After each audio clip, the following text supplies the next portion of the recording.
pas de lunettes, je suis un petit peu sourd, mais je ne suis pas encore appareillé non plus.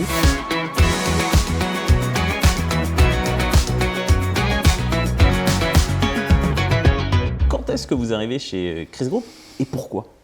Je suis arrivé chez Chris Group il y a 3 ans, en mars 2022, pour m'occuper non seulement de la RSE, dont on va discuter un petit peu aujourd'hui, mais aussi m'occuper du plan stratégique du Chris Group et de l'innovation.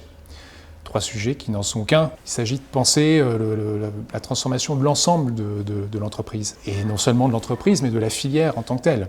Donc d'être capable de se projeter et en même temps d'être pragmatique, c'est-à-dire faire avancer des projets concrets qui, je dirais, structurent cette transformation et dessinent cette transformation de notre groupe. 3 ans après la prise de poste, on en est où? Est-ce que les objectifs sont atteints? Est-ce que la route est encore longue? En matière de RSE, le groupe il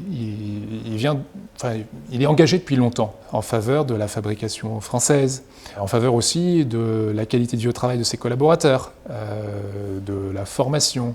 L'un de mes objectifs quand je suis arrivé, c'était de donner peut-être plus de cohérence à tout ça, enfin d'inscrire tout ça dans un plan d'ensemble. Quand on pense à ce que sera Chris Group dans 5 ans ou au-delà, on le pense dans toutes ses dimensions et notamment sous l'angle de ses rapports avec ses parties prenantes. Donc les collaborateurs, les clients bien sûr, les fournisseurs, les prescripteurs, les acteurs de la santé, les ORL, les ophtalmos, les médecins généralistes aussi, les mutuelles. Sylvain, en 3 ans, je sais c'est rien, mais il y a quand même déjà eu du temps pour se fabriquer des souvenirs. Justement, ce serait quoi votre meilleur souvenir, votre plus grande fierté ou votre plus belle réussite en 3 ans? Je suis moins habité par la fierté du devoir accompli que par, je dirais, l'impatience de ce qui reste à faire. Je pourrais citer plein de choses. Je pense à la montée en puissance de notre fondation et le nombre croissant de projets associatifs qu'elle soutient. Plusieurs petites réalisations qui, brique par brique, améliorent notre impact sur la société, sur l'environnement.